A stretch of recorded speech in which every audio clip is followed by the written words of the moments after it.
अन्यथा इसके बाद सुख के भार में स्वामी शासनम विस्मृता,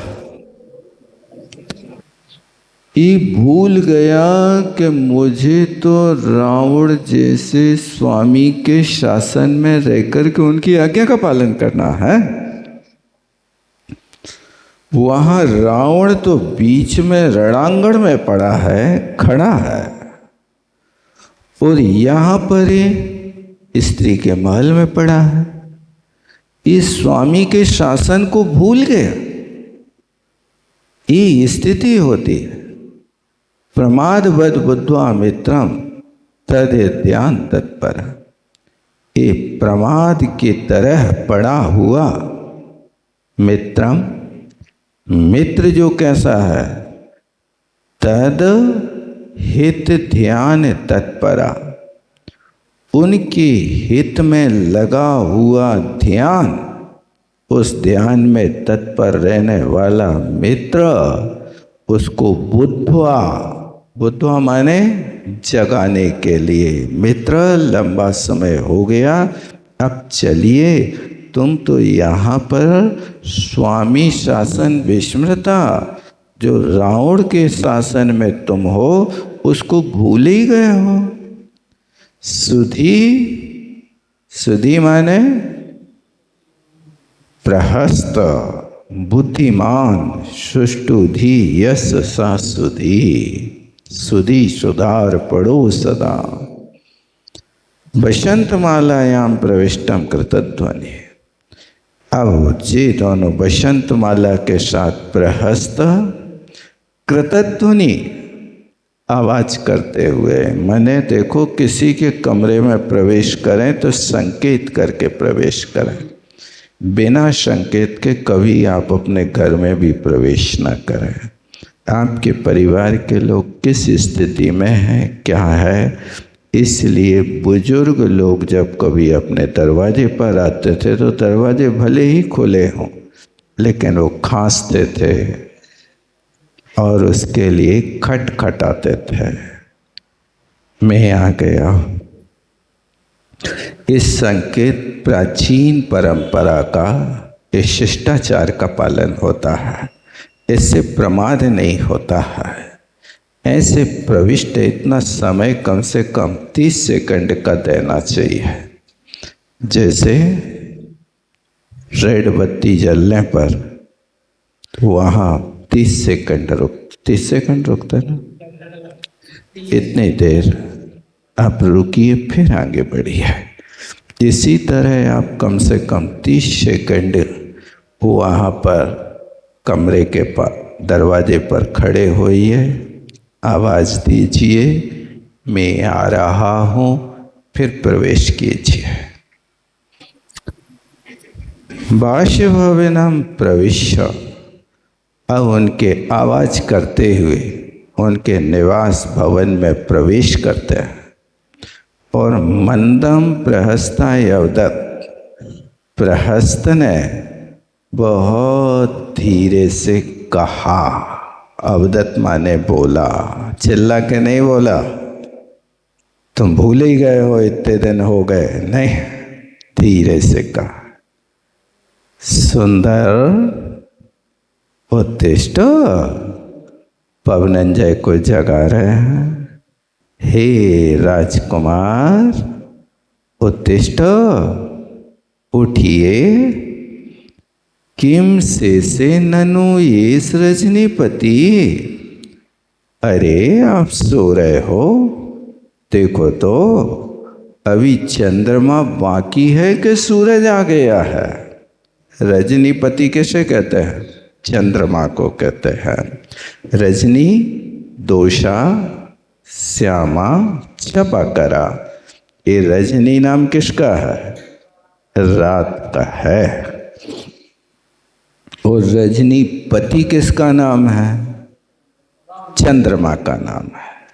तो ये रजनीपति किमसे से अब बाकी बचा है जो तुम सो रहे हो, इसलिए उत्तिष्ठ, उठिए।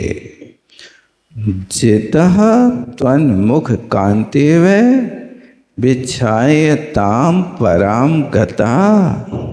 देखो, तुम्हारे मुख कमल की कांति ने चंद्रमा को जीत लिया, इसलिए वो चंद्रमा अपनी छाया को छोड़ के चला गया।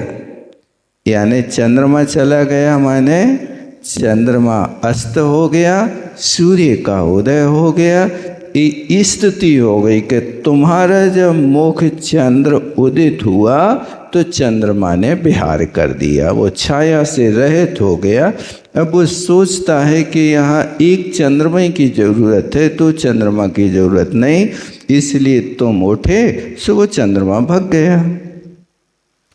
इति वाचास जातोषो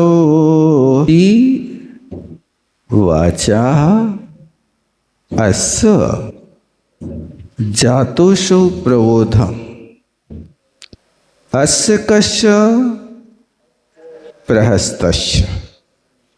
अपने प्रहस्त मित्र के ऐसे वचन सुनकर के प्रबोधम जाता शो, पवनंजय जाग गया। प्रबोधम माने जागना होता है, वह जागा।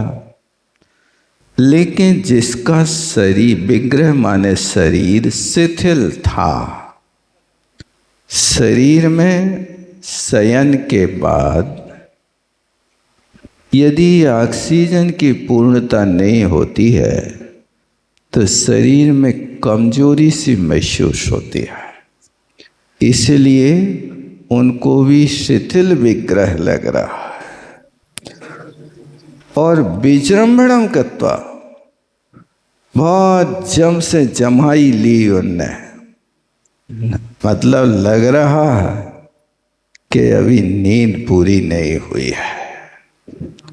निद्रा से अरुण रीक्षण, क्योंकि अभी इनकी निद्रा पूरी नहीं हुई, इनकी अरुण निरीक्षणा, आंखें लाल लाल लग रही हैं, लड़ुआ है, ऐसा देखने में आ रहा है।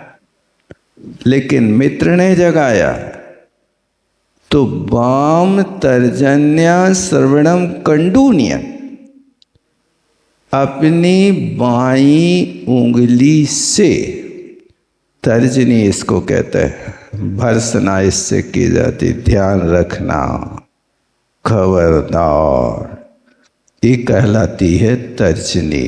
और बाएं हाथ की तर्जनी से श्रवणम, कान को, कंडूयन, खुजाता हुआ, मुकुलीक्षणा, अब जिसकी आंखें खुल गई, और दक्षिणम बाहु संकोच, और अपना दाहिना हाथ संकुचित करके क्या कर रहे हैं, यानी बाहुम निपक्षत जनिश्वरम, यानी कई लोग करते ना ऐसा, हाथ चटकाते हैं, कई लोगों की आदत होती है, उंगलियां चटकाते रहते, हाथ चटकाते हैं, यूँ करते रहते हैं, अपने अपने तरीके होते हैं। कांतायाम निर्धन नेत्रे, अब पवनंजय उठता है तो सबसे पहले अपनी आंखें स्त्री की ओर देखता। कांतायाम नेत्रे निर्धन, स्त्री की ओर दोनों आँखों को धारण करता हुआ और स्त्री को देखता तो त्रपान वेनत चक्षुषी, जिसकी आँखों में लज्जा भरी हुई है। स्त्री का सबसे बड़ा सुरक्षा कवच लज्जा होती है, और वो लज्जा आँखों से करती है। ये हो जिसके पास है उसका बहुत बड़ा सुरक्षा कवच है। वो लज्जा व्यक्ति की हमेशा रक्षा करता है। और जहाँ पर ये लज्जा गुण समाप्त हो जाता है, फिर व्यक्ति निर्लज्ज हो जाता है, फिर कोई मर्यादा नहीं होती है। लज्जा करने वाले व्यक्ति के लिए, वो जिसके ऊपर लज्जा कर रहा है उसको भी मर्यादा रखना चाहिए। एक बुजुर्ग अपना अनुभव बता रहे थे कि आपका बच्चा आपकी लज्जा करता है, आपका सम्मान करता है, आपके सामने कोई कार्य नहीं करता। अब बोले वो लड़का रोड पर खड़े होकर के सिगरेट पी रहा था। अब पीठ के पीछे उसको हम देखे नहीं और हम निकल गए, हमने उसको छेड़ा नहीं वहां पर। अब वो देख करके बहुत लज्जित होता है, दादा कहां से आ गए, दादा कहां से आ गए, क्या देख लिया हमें धुआं निकालते हैं। ये दूसरे को लज्जा बचाने का भी अवसर देना चाहिए। काश वे दादा बीच में टोक देते, एक आध थप्पड़ मार देते, तो फिर वो आगे मर्यादा नहीं करता। तुम्हारे आपका भी कर्तव्य है कि वो मर्यादा कर रहा है तो पालन करने में सहयोग करो। यदि आप नहीं करते हो तो आप शिष्टाचार से विहीन माने जाओगे। एक कर रहा है, आपने देख लिया, अब घर पर आते दादा ने उनको फटकार लगाई, भैया तुम इतने स्वच्छंद हो रहे हो, खुले रोड पे ऐसा काम करते हो। जब दादा डांट रहे थे तो अंदर से दादी ने पक्ष लिया, तुम घर पे क्यों डांट रहे, जब तुमने देख लिया कि सिगरेट पी रहा है तो तत्काल तुम्हें उसको सुधारना था। दादा कहते अरे तू नहीं समझते, बीच रोड पे हम उसका अपमान करते तो उसको बहुत लज्जित होना पड़ता। इसलिए सबके सामने अपमान करना ठीक नहीं। वो दूसरी बात के, अब वो सिगरेट तो पी रहा था, पनामा सिगरेट थी, 15 पैसे की आती थी। अब हम छेड़ देते तो वो सिगरेट को मीड मरोड़ के फेंक देता, 15 पैसे बर्बाद हो जाते। ये देखो, वस्तु का अपव्यय ना हो, अपमान ना हो, इसलिए डांटने का उचित स्थान होना चाहिए कि जिससे वो व्यक्ति डांट को सहन कर ले, नहीं तुम्हारा जानी दुश्मन बन जाएगा।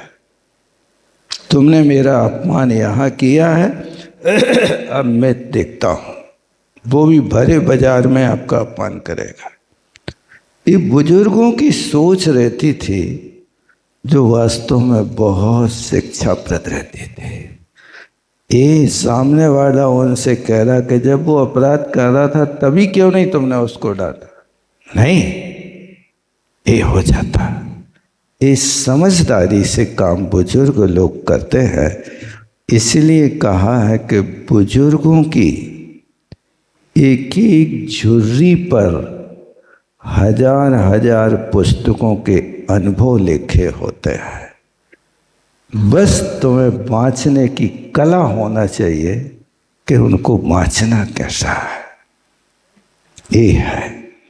इसी बात को यहाँ कह रहे हैं कि वो लज्जित है, त्रपान्वित चक्षुषी, आंखों से देखो, आंखों से प्रदर्शित कर रहे हैं कि लज्जा कर रही है।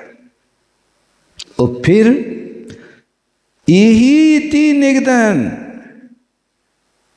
आइए यहां बैठिए, इति निगदन, ऐसा कहते हुए पवनंजया मित्रम उत्तिष्ठो उत्तस्थो, पवनंजय ने पहले बुलाया और फिर बैठने के लिए कहा, बैठिए यहां आइए।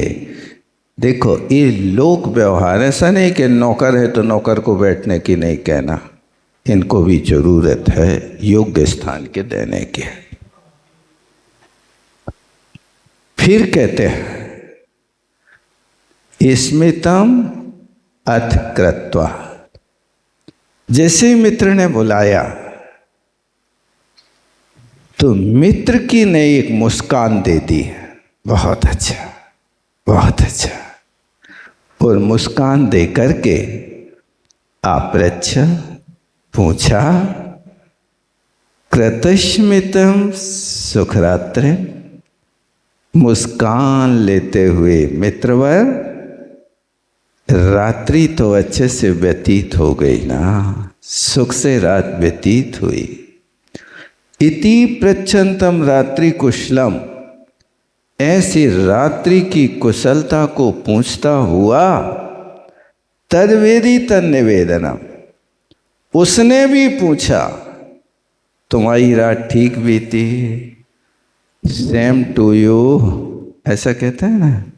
हाँ तो वो ही बात है कि हमारी बीती तो ठीक है, आपकी भी तो ठीक हुई कि नहीं, आपकी नींद पूरी हुई कि नहीं।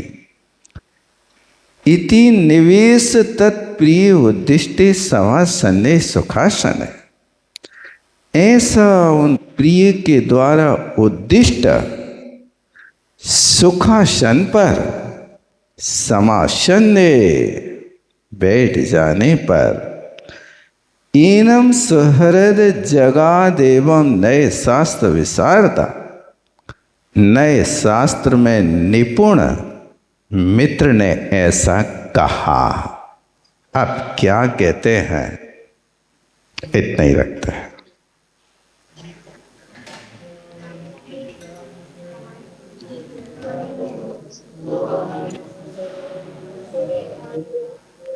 हे चिन्मणि भारती तो